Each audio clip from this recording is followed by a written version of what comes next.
Hi friends, welcome to my channel. ఈరోజు వీడియోలో మనం సాక్షాత్తు శ్రీ మహాలక్ష్మీదేవిచే చెప్పబడిన మార్గశిర మాస లక్ష్మీవార వ్రత పూజా విధానం గురించి ఈ వీడియోలో మనం తెలుసుకుందామండి. అంతేకాకుండా మార్గశిర మాసంలో స్త్రీలు ఎటువంటి నియమాలు పాటించాలో కూడా మనం చాలా క్లియర్గా ఈ వీడియోలో తెలుసుకుందామండి. ఒకనాడు నారదుడు పరాశరుడు త్రిలోకాలు సంచరిస్తూ సేద తీరటానికి భూలోకంలో ఒక గ్రామానికి చేరుకున్నారు. ఆ సమయంలో ఆ గ్రామంలో 4 వర్ణాల వారు ఇళ్లను ఆవు పేడతో అలికి ముగ్గులు వేశారు. స్త్రీలందరూ తలంటు స్నానం చేసి కొత్త బట్టలు ధరించారు లక్ష్మీ పూజ చేయటానికి. 4 వర్ణాల వారు కలిసి ఒక చోట చేరి లక్ష్మీదేవి ప్రీతి కొరకు గానం చేస్తుండగా వారి భక్తికి ఆశ్చర్యం చెందిన నారదుడు పరాశర మహర్షితో, మహర్షి, ప్రజలంతా కలిసి ఇంత ఆనందంగా చేస్తున్న ఈ పూజ ఏమిటి? నాకు ఈ పూజ గురించి తెలుసుకోవాలని కుతూహలంగా ఉంది అని అనగా, ఈ పూజ గురించి వివరంగా తెలియపరచండి అని అన్నారు. గురువారం చేసే ఈ పూజను లక్ష్మీ పూజ అంటారు.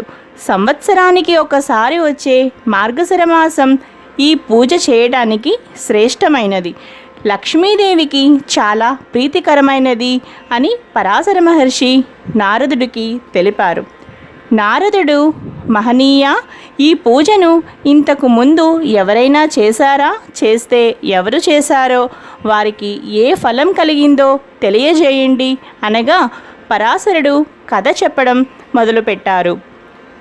ఒకనాడు లక్ష్మీవారం విష్ణు పాదాలను సేవిస్తూ మహాలక్ష్మీదేవి స్వామితో, స్వామి, ఈరోజు మార్గశిర లక్ష్మీవారం, ప్రజలు నా వ్రతం చేసే రోజు. మీరు అనుమతిస్తే నేను భూలోకానికి వెళ్ళి నా వ్రతం చేసేవారిని అనుగ్రహిస్తాను అని పలికింది. విష్ణుమూర్తి సరే అనగా సర్వాలంకృత భూషితమై భూలోకానికి పయనమైంది లక్ష్మీదేవి. ఒక ముసలి బ్రాహ్మణ స్త్రీ రూపంలో విష్ణుమూర్తి ఒక ఇంట్లోకి ప్రవేశించాడు. ఆ గ్రామంలో సంచరిస్తున్న మహాలక్ష్మీదేవి ఆ ఇంటికి ముందు వచ్చి, అవ్వా, ఈరోజు మార్గశిర గురువారం, లక్ష్మీ పూజ, ఇల్లు గోమయంతో అలికి ముగ్గు పెట్టలేదేమిటి అన్నది. అప్పుడు ఆ ముసలి స్త్రీ, అమ్మా, ఆ వ్రతం ఏమిటి? ఎలా చేయాలి? నువ్వు చెబితే నేను కూడా చేస్తాను అని అడుగగా మహాలక్ష్మి మందహాసంతో ఈ విధంగా పలికింది. మార్గశిర గురువారం ఉదయమే నిద్రలేచి ఇల్లు గోమయంతో అలికి ముగ్గులు పెట్టి లక్ష్మీదేవి పాదముద్రలను ముగ్గుతో వేయాలి. కొత్త కొలత పాత్రను తెచ్చి కడిగి ఎండబెట్టాలి. దానితో వివిధ రకాలైన ముగ్గులతో, బొమ్మలతో అందంగా తయారు చేయాలి. శుచిగా స్నానం చేసి ఒక పీటను తీసుకుని దానిని కడిగి దాని మీద కొత్త ధాన్యం పోయాలి. దాని మీద కొలత పాత్రను ఉంచి పసుపు నీటితో కడిగిన వక్కను ఉంచాలి. తెల్ల ధాన్యాన్ని ఈ మాసంలో కొలవాలి. మనసులో కోరికను చెప్పుకుని కొద్దిగా తెల్ల ధాన్యాన్ని కొలత పాత్ర మీద పోయాలి. ఎరుపు రంగు వస్త్రాన్ని దాని మీద ఉంచి ఎర్రని పూలతో పూజించి శ్రీ మహాలక్ష్మిని తలుచుకుని దీపారాధన చేయాలి. మొదట పాలు నైవేద్యంగా పెట్టాలి. తరువాత నూనె వాడకుండా నేతితో చేసిన పిండి వంటలను మాత్రమే నైవేద్యంగా పెట్టాలి. ఇది ఒక విధానం. లక్ష్మీదేవి ఆ అవ్వతో రెండవ విధానం చెప్పడం మొదలుపెట్టింది. రెండవ విధానం చాలా సులభమైనది. మార్గశిర శుక్ల దశమి తిథి గురువారం వచ్చిన రోజున నిష్ఠతో ఈ వ్రతాన్నే చేస్తే తప్పక సిరి వస్తుంది. ఈ వ్రత నైవేద్యం పంచి పెట్టకపోతే మాత్రం లక్ష్మీ కటాక్షం లభించదు. మనసును నిర్మలంగా ఉంచుకుని 10 మందిని పిలిచి ఈ వ్రతం చేయాలి. పసుపు కుంకుమలు పంచిపెడితే ఆ ఇంట లక్ష్మి తాండవిస్తుంది. ఈ వ్రతం మాత్రమే కాదు, మరికొన్ని ఆచరించాలి అవ్వా అని అన్నది లక్ష్మీదేవి. గురువారం ఉదయమే లేచి పొయ్యి బూడిద తీయకపోయినా, ఇల్లు వాకిలి తొడవకున్నా ఆ ఇంట లక్ష్మి నిలువదు. ఏ స్త్రీ గురువారం శుచిగా మడి వస్త్రం ధరించి వంట చేసి పూజ చేస్తుందో ఆ ఇంట లక్ష్మి స్థిరంగా ఉంటుంది. ఏ స్త్రీ గురువారం నాడు పిల్లలను తిడుతుందో, కొడుతుందో, ఇల్లు వాకిలి చిమ్మదో ఆ ఇంట ఒక్క క్షణం కూడా లక్ష్మి ఉండదు. ఏ స్త్రీ సాయంకాలం వేళ గడపకు రెండు వైపులా దీపాలు ఉంచదో ఆ ఇంట లక్ష్మి నిలవదు. అంతేకాదు, ఆ ఇంట ధనానికి కూడా నష్టం కలుగుతుంది. అందువలన అదేవిధంగా గురువారం ఉడకని పదార్థాలు, నిషిద్ధ పదార్థాలు తినే ఇంట, అశుభ్ర ప్రదేశాలలో తిరగడం, అత్తామామలను దూషించడం, సేవించకపోవడం చేసే స్త్రీ ఇంట లక్ష్మి పాదం కూడా పెట్టదు. భోజనం ముందు తరువాత కాళ్ళు చేతులు ముఖము కడగని వారి ఇంట లక్ష్మి కనిపించదు. ఇతరులతో మాట్లాడుతూ ప్రతి మాటకు ఏ స్త్రీ అకారణంగా అసందర్భంగా గట్టిగా నవ్వుతుందో అక్కడ లక్ష్మి ఉండదు. ఏ స్త్రీ అందరి చేత అభిమానింపబడుతుందో, గౌరవించబడుతుందో అక్కడ లక్ష్మీదేవి ఉంటుంది. ఏ స్త్రీ గురువారం దాన ధర్మాలు పూజలు చేయదో, భర్తతో గొడవ పడుతుందో ఆ స్త్రీ పాపాత్మురాలిగా జీవిస్తుంది. గురువారం, అమావాస్య, సంక్రాంతి, ప్రతి నెల సంక్రమణం జరుగుతుంది. ఈ తిథులలో నిషిద్ధ పదార్థాలను తినే స్త్రీ నరకానికి వెళుతుంది. జ్ఞానంతో స్త్రీ పైన చెప్పబడ్డ 3 తిథులలో నిషిద్ధ పదార్థములను తినకుండా నక్తం చేయాలి.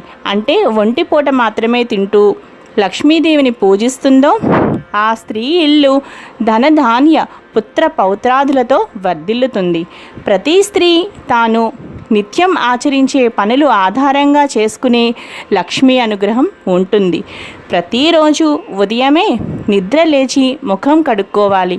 అలా చేయని స్త్రీ ముఖం చూస్తేనే మహాపాతకాలు కలుగుతాయి.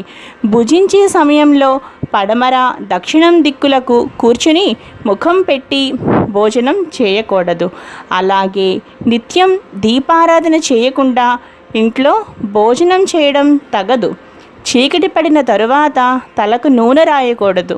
కట్టి విప్పిన బట్టలు, మురికిగా ఉన్న బట్టలను ఎక్కడ పడితే అక్కడ పడవేయడం పెద్ద దరిద్రం.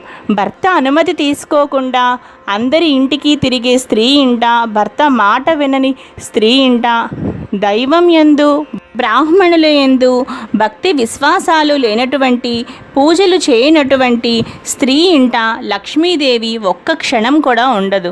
అందువల్ల అక్కడికి లక్ష్మీదేవి రాదు.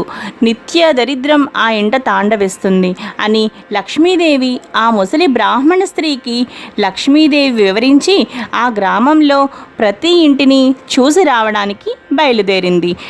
ఆ సమయానికి ఆ గ్రామంలో ఉన్న స్త్రీలంతా నిద్రలోనే ఉండడం చూసి లక్ష్మీదేవి అసహ్యించుకుంది.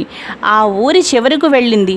అక్కడ ఒక పేద స్త్రీ ప్రతిరోజు ఇల్లుని గోమయంతో అలికి ముగ్గులు పెట్టేది. బియ్యపు పిండితో ముగ్గేసి లక్ష్మీదేవి పాదముద్రలను వేసి, లక్ష్మీదేవి విగ్రహం దగ్గర నిత్య దీపం పెట్టి, ధూపం వేసి, నైవేద్యాలు పెట్టి పద్మాసనంలో కూర్చుని నిత్యం లక్ష్మినే ఆరాధించేది ఆ పేద స్త్రీ. ఆమె భక్తికి మెచ్చిన మహాలక్ష్మి ఆమె ఇంట పాదాలు మోపింది. ఓ భక్తురాలా, నీ భక్తికి మెచ్చాను, వరం కోరుకో ప్రసాదిస్తాను అని పలికింది. సాక్షాత్ లక్ష్మీదేవిని చూడడంతో ఆ స్త్రీ నోట మాట రాక ఏ కోరిక కోరలేదు. అప్పుడు లక్ష్మీదేవి, నీవు కోరకుండానే నేను వరాలు ఇస్తున్నాను.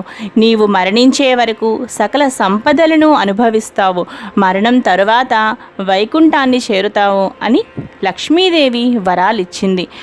నా వ్రతం విడవకుండా చెయ్యి, విష్ణుమూర్తి అనుగ్రహం కూడా కలుగుతుంది అని పలికింది. మహాలక్ష్మి చెప్పిన విధంగానే ఆ స్త్రీ లక్ష్మిని నిత్యం పూజించి సకల సంపదలు, భోగ భాగ్యాలు 5 కుమారులతో ఆ స్త్రీ జీవితం ఆనందంగా గడిపింది అంటూ మహర్షి పరాశరుడు నారద మునీంద్రుల వారితో పలికారు. శ్రీ మహాలక్ష్మీదేవిచే స్వయంగా చెప్పబడిన ఈ వ్రతం చాలా విశిష్టమైనది. ఈ కథను నిత్యం చదవడం వలన సకల శుభాలు కలుగుతాయి. ఎవరైతే మార్గశిర మాసంలో శ్రీ మహాలక్ష్మీదేవిని ఈ విధంగా పూజిస్తారో, అమ్మవారు చెప్పిన నియమాలను ఎవరైతే పాటిస్తారో వారి ఇంట లక్ష్మీదేవి స్థిరంగా ఉంటుంది. అంతేకాకుండా వాళ్లకు భోగ భాగ్యాలు, ఆరోగ్యాలు, అష్ట ఐశ్వర్యాలను ప్రసాదిస్తుంది. ఈ విధంగా మార్గశిర మాసంలో లక్ష్మీదేవిని పూజించి నియమాలను పాటిస్తూ ఆరాధించాలి. ఈ విధంగా మార్గశిర మాసంలో లక్ష్మీదేవిని సేవిస్తూ ఆరాధిస్తూ అమ్మవారి అనుగ్రహాన్ని పొందాలి. ఈ వీడియో కనుక మీకు నచ్చినట్లయితే తప్పకుండా లావణ్యాస్ లైఫ్ స్టైల్ ఛానల్ని సబ్స్క్రైబ్ చేసుకోండి. అలాగే పక్కనే ఉన్న బెల్ సింబల్ని కూడా యాక్టివేట్ చేసుకోండి మరిన్ని వీడియో నోటిఫికేషన్స్ కోసం. అంతేకాకుండా ఈ వీడియో కింద ఉన్న డిస్క్రిప్షన్ బాక్స్ను కూడా చెక్ చేయండి. అలాగే చూస్తూనే ఉండండి లావణ్యాస్ లైఫ్ స్టైల్. మరో మంచి వీడియోతో మీ ముందు ఉంటాను. Thanks for watching.